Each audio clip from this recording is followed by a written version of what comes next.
Hey, somebody needs to pop the corn. You have? Excellent. Good morning, afternoon, or evening. You are listening to the Professional Noticer. Hello, everyone. I'm Andy Andrews. Hey, thank you for making me a part of your week. My purpose here today and with every show we do is to play the part of a best friend or coach. I want to help you live the life of your wildest dreams by giving you access to the greatest mentors the world has to offer today. This week, the Professional Noticer is sponsored by WisdomHarbour.com. Today, families and school systems all over America are finding WisdomHarbour.com's one-of-a-kind streaming service to be the perfect low-cost, high-quality educational tool for their students. Wisdom Harbour's stated responsibility is to create the next greatest generation, starting with your hometown and your school system. For less than $3 a month per teacher, classrooms have access to original content only found on WisdomHarbour.com that teaches, entertains, and builds character in young people while creating conversations between young people and the adults in their community. Utilizing video, audio, and the written word, content is delivered in small bites by Grammy winners, CEOs, comedians, chefs, best-selling authors, and Hall of Fame speakers. There are even guitar lessons from an award-winning songwriter. Check it out today and join your friends and neighbors who are already a part of WisdomHarbour.com. And isn't it time your schools got involved? WisdomHarbour.com, creating America's next greatest generation, starting with your hometown. Observations and answers, that's what we do here on the Professional Noticer. And as you know, we love it when we can come to the table with observations and answers. And for today's episode, we're going to showcase pieces from 3 of the 21 docs or categories at Wisdom Harbour. From the Betcha Didn't Know doc, Julie Richard will present the Sliced Bread Ban. From the In Other Words doc, Armin Newton will explain the Gettysburg Address. And from the I Was There doc, Rose Schindler tells her personal story of Auschwitz. These 3 pieces are all in the history category. Note the different ways Wisdom Harbour brings educational content to life for young people and adults. We do the same with every educational category offered in schools today. All the Wisdom Harbour pieces are designed to bring conversations to the classroom and your dinner table. So let's start with the Betcha Didn't Know about the Sliced Bread Ban.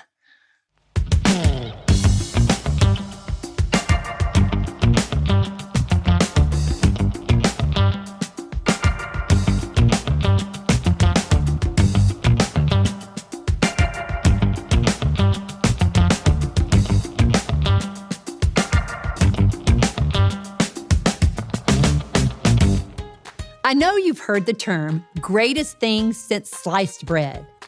Bet you didn't know that sliced bread was once banned in America. It's true, but first, how did bread come to be pre-sliced anyway? The prototype for an automatic bread slicing machine was created in 1912 by Otto Frederick Rohwedder. After a fire in 1917 demolished both his machine and all the work surrounding it, Rohwedder had to start over almost from the beginning. And from the beginning was a long haul since the inventor had created his first machine without any notes. It wasn't until July 7th, 1928, that the Chillicothe Baking Company in Missouri first put Rohwedder's invention to use, saying it was the greatest forward step in the baking industry since bread was wrapped. Since bread was wrapped, so when you think about it, sliced bread was the greatest thing since wrapped bread. The front page of the local paper, the Constitution Tribune, proudly announced that sliced bread is made here. The idea of sliced bread may be startling to some people, the article stated. Certainly, it represents a definite departure from the usual manner of supplying the consumer with baked loaves. Sliced bread really took off in 1930, when the Continental Baking Company's pre-sliced Wonder Bread made its way into American homes. After a few years of aggressive marketing, The beautiful, symmetrically sliced loaves were synonymous with modernity and convenience. Soon, it seemed everyone had happily made the switch to pre-sliced bread. And all was well in kitchens all across America until 1943. In 1943, World War II was raging in Europe and in the Pacific, but at home in America, the moms, especially the ones who made sandwiches for their children's sack lunches, were facing a very different sort of challenge. On January 18th that year, the Secretary of Agriculture and head of the War Foods Administration, Claude Wickard, declared the selling of sliced bread illegal. Never mind that the American public felt as though another wartime indignity had been heaped upon them. Since sliced bread required thicker wrapping to stay fresh, Wickard reasoned that the move would save wax paper, not to mention tons of steel that was used to make the bread slicing machines. The ban on sliced bread was just one of many resource conservation campaigns during World War II. In May 1942, Americans received their first ration booklets, and within the year, things like rubber tires and sugar and even the green dye used in cigarette packages were in short supply. Many housewives were already holding down factory jobs to keep the labor force from collapsing. And to them, Time magazine declared, the ban on sliced bread is as bad as gas rationing and a whole lot more trouble. The article in Time goes on to describe women fumbling with their grandmother's antiquated serrated knives, cutting lopsided slices, which even the toaster refused, followed often by a mad dash to the corner bakery for rolls. The backlash to the ban on sliced bread was immediate. Sue Forrester from Fairfield, Connecticut, in a letter to the New York Times wrote, "I should like to let you know how important sliced bread is to the morale and saneness of a household. My husband and 4 children are all in a rush before, during, and after breakfast. Without ready sliced bread, I must do the slicing for toast, 2 pieces for each. That's 10. For their lunches, I must cut by hand at least 20 slices for 2 sandwiches apiece. And afterward, I make my own toast, 22 slices of bread to be cut in a hurry." On January 24th, less than a week after the ban, the whole thing began to unravel. New York Mayor Fiorello LaGuardia made a public announcement that bakeries that already had bread slicing machines could continue to use them. Needless to say, this caused a rift between those bakers with slicing machines and those without. One baker, whose last name was Fink, also happened to be a member of the New York City Bakers Advisory Committee. Mr. Fink had publicly pushed for the ban, then was fined $1,000 for violating it. By March 8th, the government decided to abandon the wildly unpopular measure.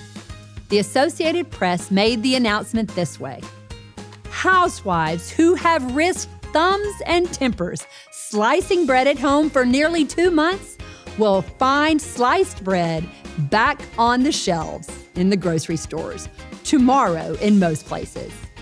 Claude Wickard refused to acknowledge the anger and power of housewives and bakers. He gave them no credit for the quick shift, saying only that the savings were less than anticipated, and it turned out there was enough wax paper to go around after all. In the end, no thumbs were severed, and Americans were reunited with the sliced bread they had learned to value so highly. By 1950, consumers were eating more than 6 slices of industrially produced bread every day, and the nationwide ban became a bizarre historical footnote, an event almost completely forgotten, but one that qualifies as interesting enough to be remembered at Wisdom Harbour. Bet you didn't know that.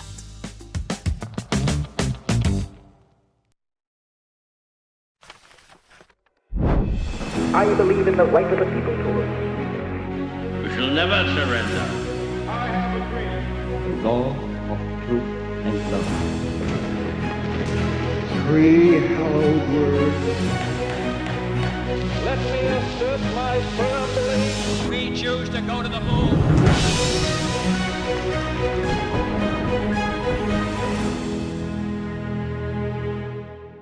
During the first 3 days of July in 1863, across the fields and woodlots near Gettysburg, Pennsylvania, the Confederacy sacrificed nearly a third of their army. Union losses were a quarter of their fighting force. In all, there were almost 51,000 casualties, a number that, for a 72-hour fight, was astonishing, close to the total of 58,000 Americans killed during the entire Vietnam War. 5 months later, on that same killing field, a national cemetery was dedicated on November 19th. The crowd numbered more than 15,000, 6 of whom were governors of states. Abraham Lincoln was also in attendance. Though he was President of the United States, Lincoln was not the featured speaker that day. Edward Everett, the former president of Harvard College and former Secretary of State, was to deliver the keynote. And though he spoke for 2 hours, his words are seldom remembered. When Everett finished and the applause died down, President Lincoln stood and approached the podium. He spoke for less than 2 minutes. Newspapers claimed the president's words were too spare to be labeled a speech. Rather, they said, he had indulged in a simple moment of observation, using the time to address the crowd. Nevertheless, his sharp tenor voice cut the air like a blade that day, not only reaching the ears of thousands in attendance, but carrying a message through history. This is what he said. 77 years ago, our fathers brought forth on this continent a new nation, conceived in liberty and dedicated to the proposition that all men are created equal. Now we are engaged in a great civil war, testing whether that nation or any nation so conceived and so dedicated can long endure. We are met on a great battlefield of that war. We have come to dedicate a portion of that field as a final resting place for those who here gave their lives that a nation might live. It is altogether fitting and proper that we should do this. But in a larger sense, we cannot dedicate, we cannot consecrate, we cannot hallow this ground. The brave men, living and dead, who struggled here, have consecrated it far above our poor power to add or detract. The world will little note nor long remember what we say here, but it can never forget what they did here. It is for us, the living rather, to be dedicated here to the unfinished work which they who fought here have thus far so nobly advanced.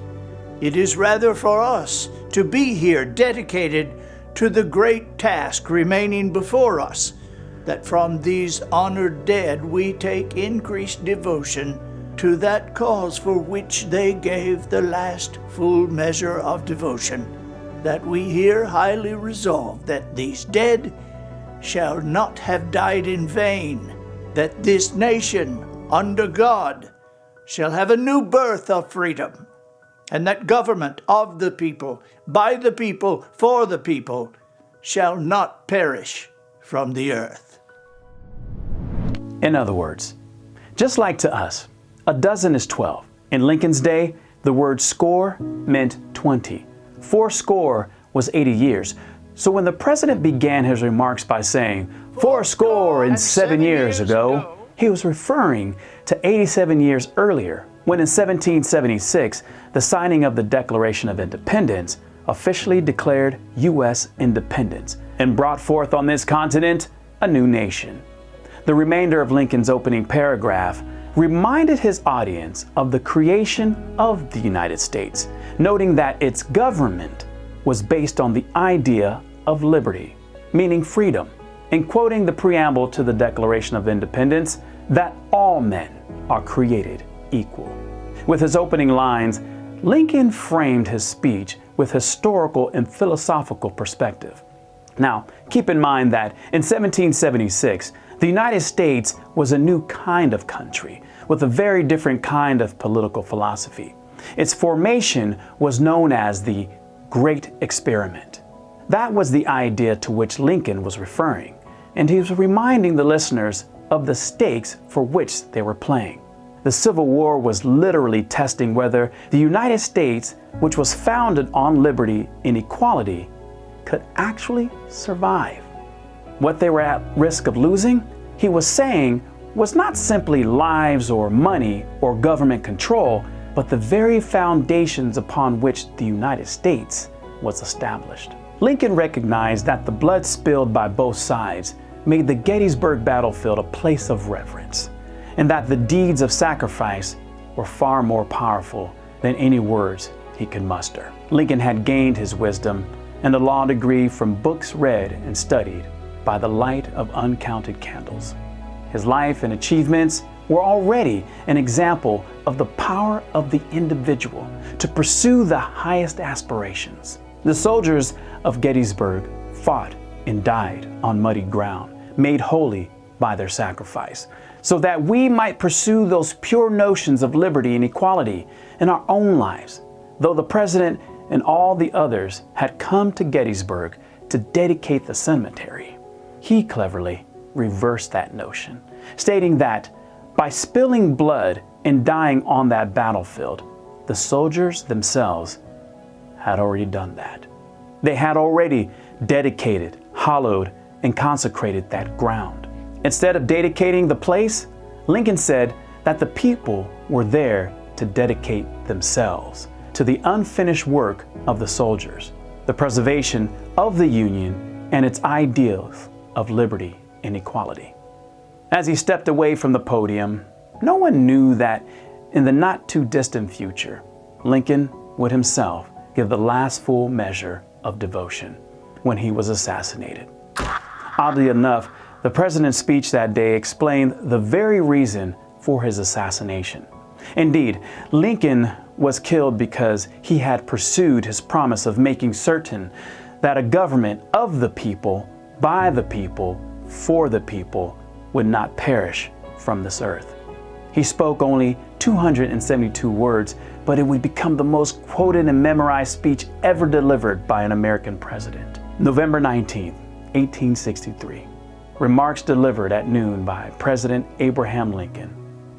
The Gettysburg Address, in other words.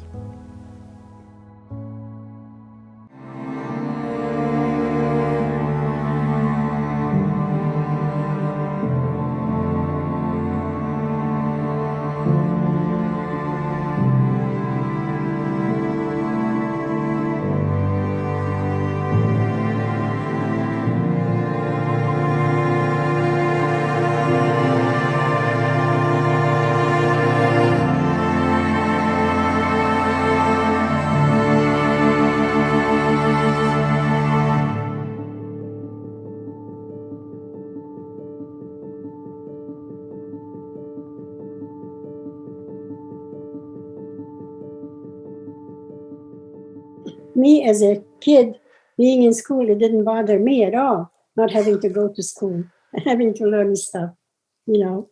But I don't know if we ever discussed this in those days about schools. Most of the businesses were owned by Jewish people. We lived in a village. I don't think we had 1,500 people. We had 600 Jewish people in town. And we lived in Serenye, which is right between Munkac and Ungvar. Munkac and Ungvar were big cities, like over 100,000 people. But yes, we lived so primitive, you have no idea, thinking about it today. We had no indoor plumbing in the house. We had no electricity. We had unbelievable, okay? Today, I don't know if anybody could live that way anymore. All the Jewish businesses were taken away. And really, the non-Jewish people mostly were farmers, okay? So I don't know if anybody could have taken over the business. So most of the businesses in our village were Jewish. So I don't know how they managed without us, but that's what it was. All the Jewish men who had businesses, they were taken to factories to work. They would pick up all the men early in the morning and bring them back at night. And they did this till the war ended. Okay, so they kept the people busy. Okay, because but we were not allowed to even leave our town or our village. I don't know what you'd call it. But as long as we were left in our home and with my mother and all the sisters and brothers, everything was okay. We didn't object to it too much. We were like prisoners in a village, you know what I mean, if you think about it today. But we never had this, so it wasn't so terrible.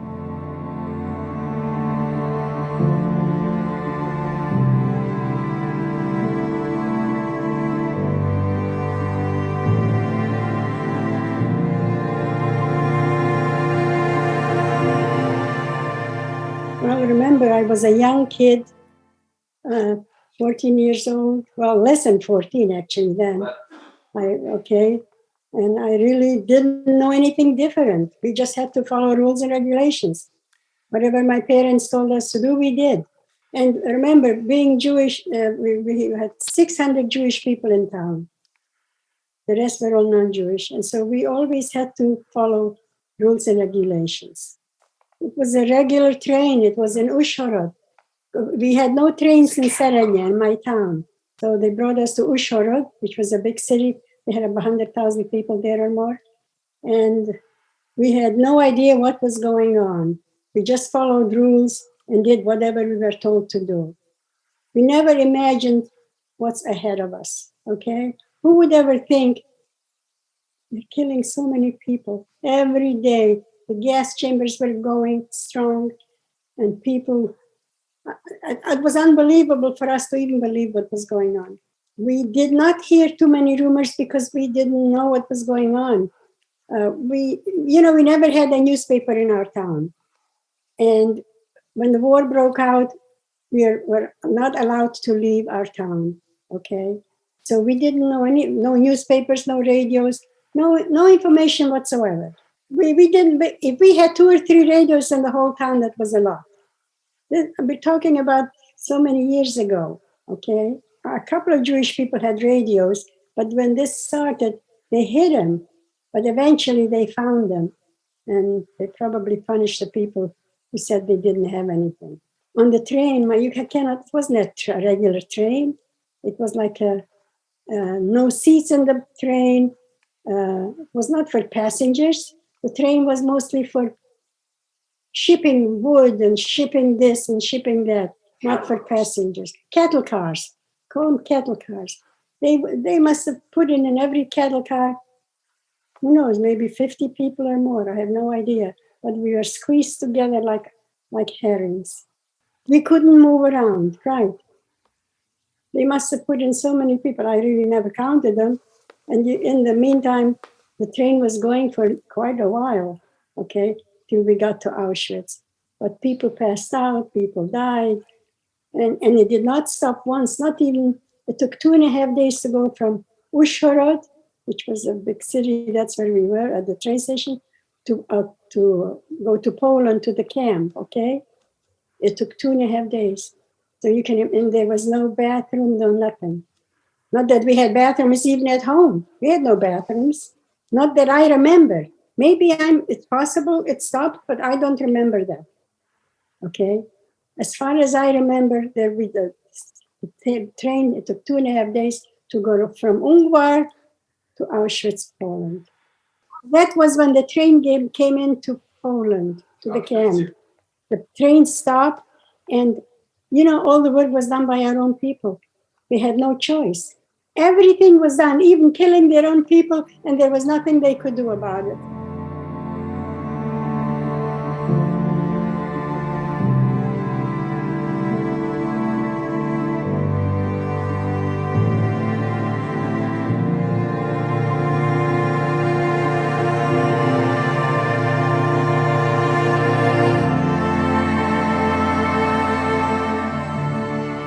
We didn't know where we were going, how long we were going to be gone. So we all had luggage. So the man came on the train to help us. And he came to me, he said to me, how old are you? I said, I'm 14. He says, tell him you're 18. And he was one of our own people who was working. As I said, all the work was done by our own people. But we had no choice. So I told him I was 14. He says, tell him you're 18. And he tried to do this with other kids in the train to survive, okay? And that's how I survived, by telling him I'm 18 instead of, and when we got off the train, they, lined up 5 in a row, and finally we stopped, and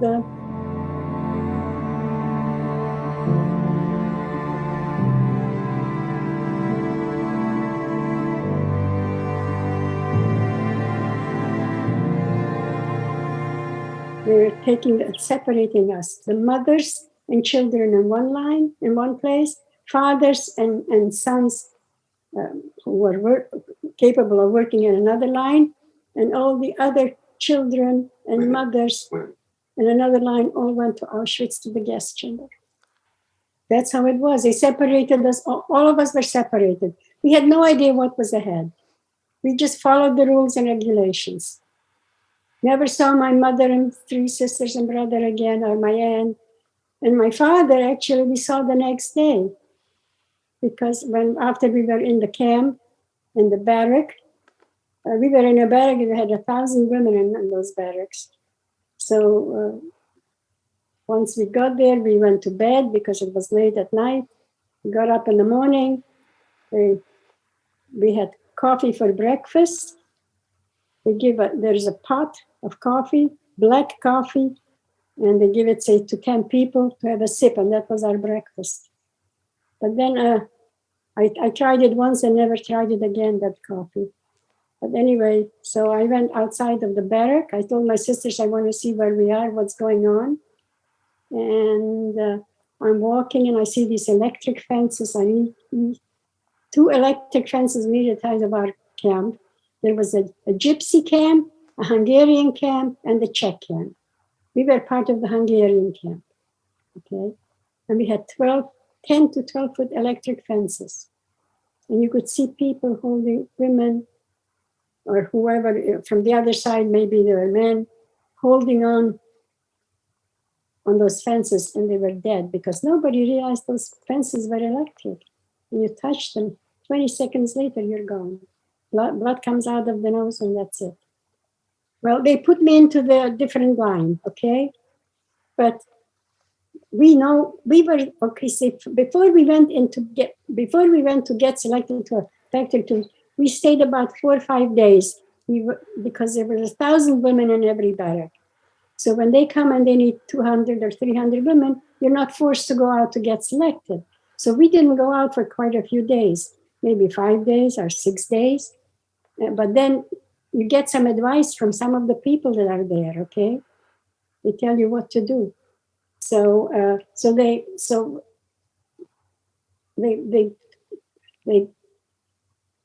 my sisters were picked to go to this line, and me, they picked to go to another line. And we knew already what the other line was because we were told what's going on. So, of course, if you're smart enough, you don't stay in the line. You make sure nobody sees you. You get out of that place, okay?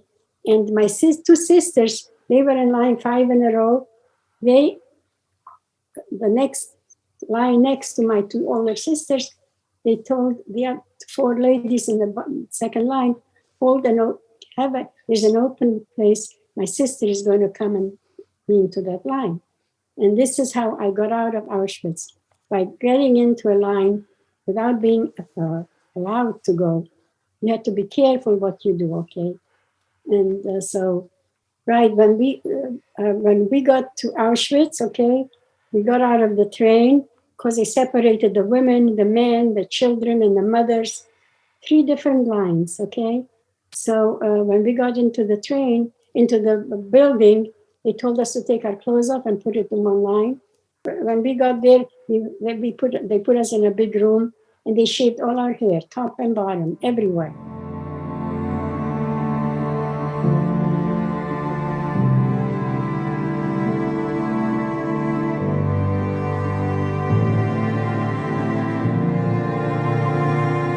they would put you into the gas chamber.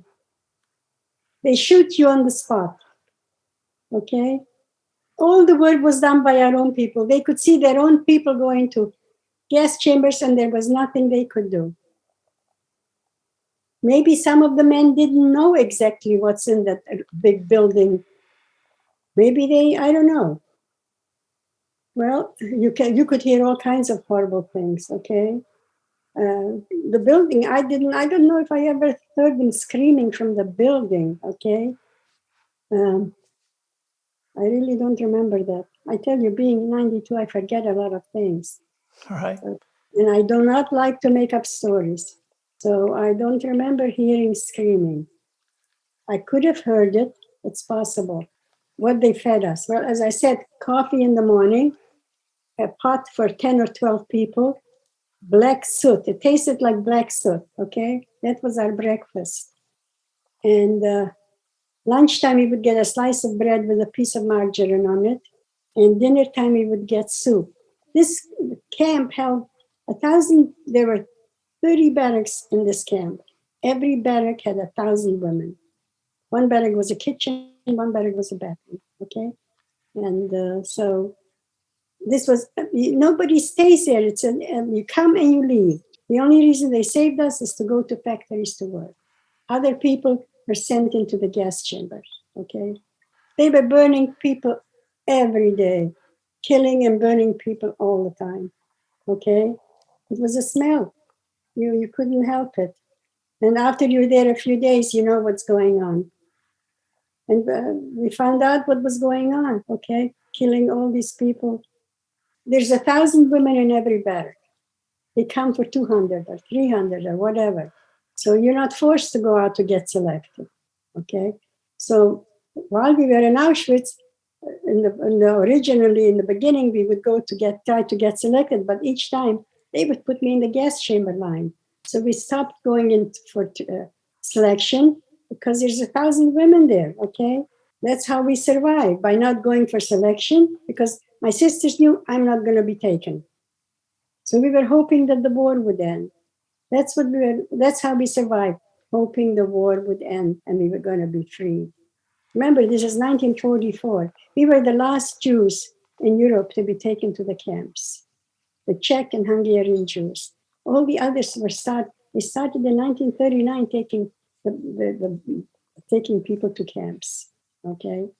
So, that was when we were in the camp, but that's after we were selected to go to the camp, to the factory.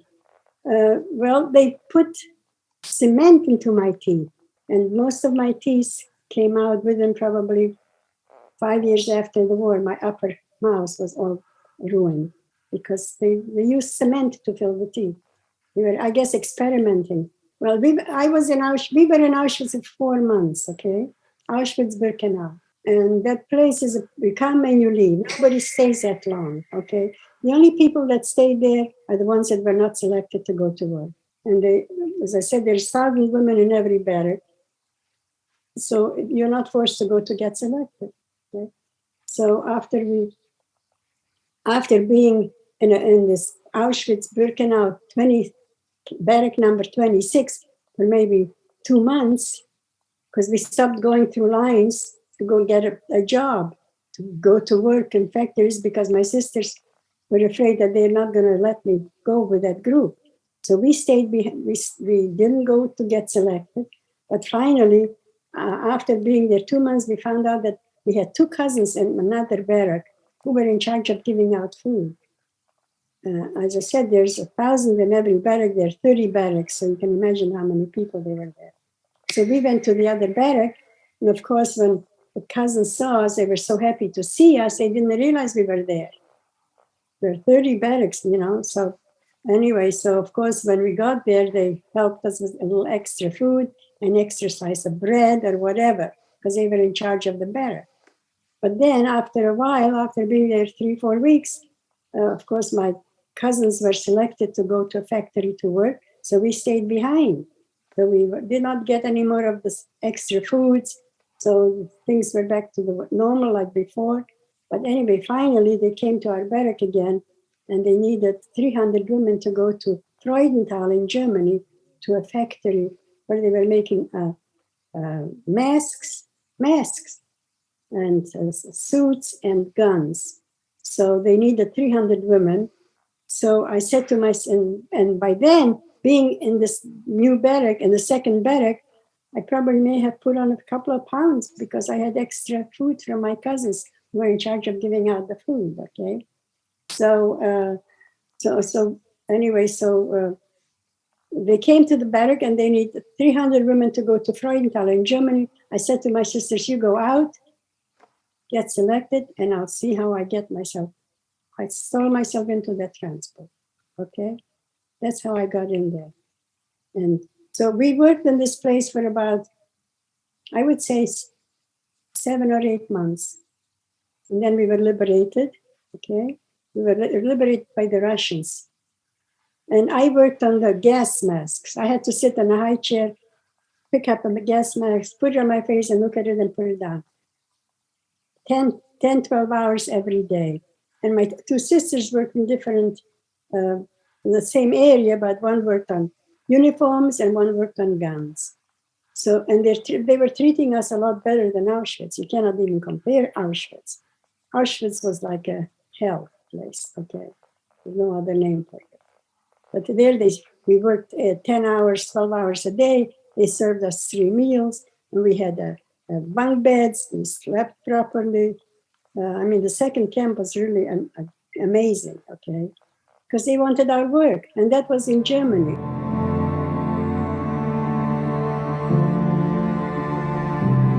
Okay, so we were 300 women in this. We had 2 buildings, okay? And, every day people, the soldiers would come pick us up and take us to the factories and then bring us back. But this was already 1948 in May, and nobody's coming to pick us up to go to the factory to work. So I said to my sister, something is wrong because nobody's coming. So I said, I'm going to go out and see what's going on. And my sister said, you're not supposed to leave the building. You're always supposed to go when they come for us. I said, I'm going out anyway. And usually they had the doors always locked. But this time, the night before, which was probably 2 or 3 days before liberation, they didn't lock it. The Germans maybe had an idea you don't need to lock it. So I said, I'm going out. So I go out and the door is unlocked, and I go and we had electric fences surrounding our place, okay? And the gate was wide open. I said, what's going on? And then I see planes going all over us and all kinds of noises and stuff like that. And behind the buildings where we lived, they had they were growing a lot of corn, okay? So anyway, so the gate is open, and I said, what's going on? And then planes are going all over us. And I was walking into the fields because I could hear the Russian language and I could understand some of it, okay? So I knew what's going on because I was, as I said, I understood Russian.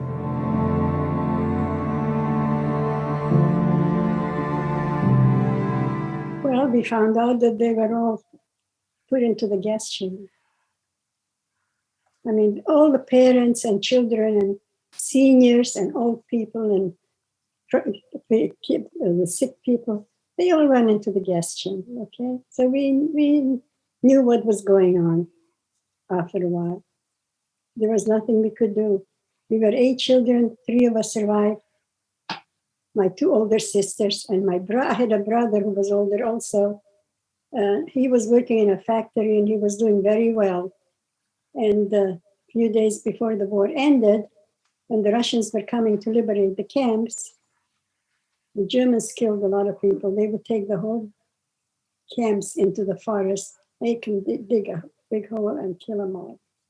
So how I found out about my brother was that this young man who came back to my village after we came home, he was in the camp with my brother, okay?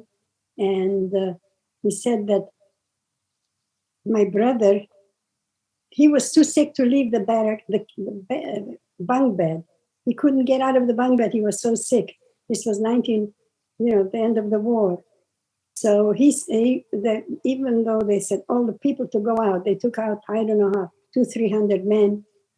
And the ones that couldn't get out of their bunk bed stayed, okay? And they took them out, and not far from the camp, they made the men dig a big hole and kill everybody. So my brother was one of them. So we knew my brother was gone. So nothing we can do. So the ones that were very sick, they couldn't get out of the bunk, they stayed, okay? Maybe some of the Germans would shoot them, but they did not at this camp. But the others, the healthy ones, they were working in a very nice factory and treated properly. But still, at the end of the war, they took the whole group out into the forest, which was not far from there, and made them dig a big hole, and they killed everybody. That's how this one person who came back from the war who survived.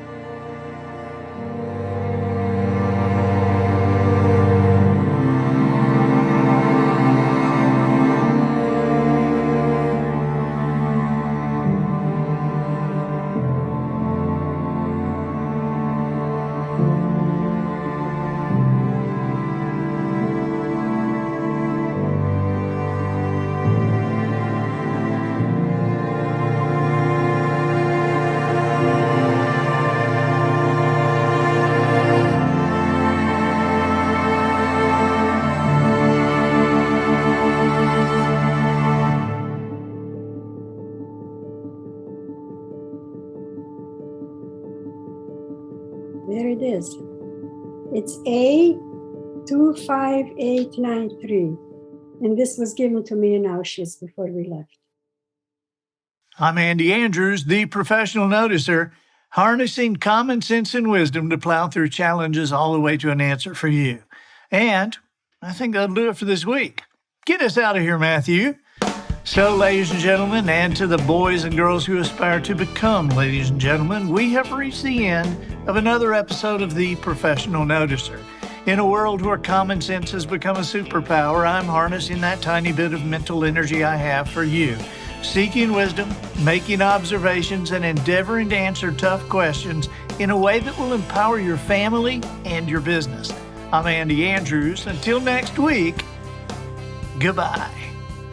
This episode of The Professional Noticer was produced by Matt Limpert. The Noticer theme written and performed by Sugarcane Jane. A 5-gallon bucket full of imagination for the cast and crew provided by Twinkle and Smoke of Beverly Hills.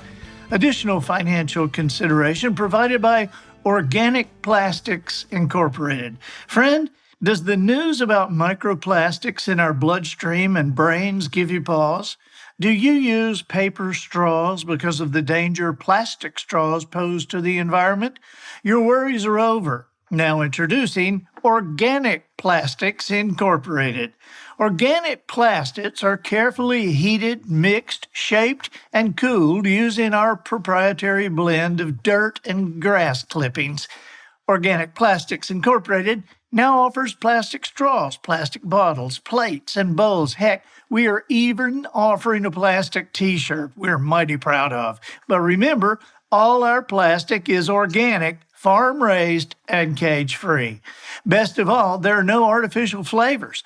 In addition, our plastics are made in America and without gluten. That's right, they're gluten-free. Go to our website at orgaplast.com, sign up for our online catalog, and receive a free pair of plastic socks in the color of your choice. That's Organic Plastics Incorporated.